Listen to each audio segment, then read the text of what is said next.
Hi అన్న, అందరికీ నమస్తే. మా ఊబర్, ఓలా, ర్యాపిడోల పైన అయితే యాక్షన్లు తీసుకుంటారు కమిషన్ల కోసం. మనం పోటోల్లో నడిపేటోళ్ళం డ్రైవర్లం కదా, మనుషులం కదా అన్న. లక్షలు లక్షలు పోసి బండ్లు తెచ్చి ఆనికి అటాచ్మెంట్ చేసి మనల్ని ఒక బొమ్మ లెక్క ఆడిపిస్తున్నాడు.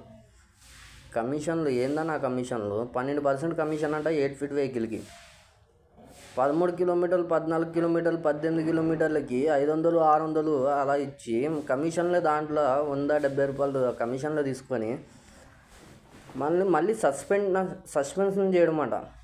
ఇది మనం స్కూల్ పిల్లలం కదా, 2 రోజులు సస్పెండ్ చేయడం, 3 రోజులు సస్పెండ్ చేయడం, 9% వస్తే చేయడం, మళ్ళీ ఒక బొమ్మ లెక్క ఆడిపిస్తున్నాను పోటరోడు.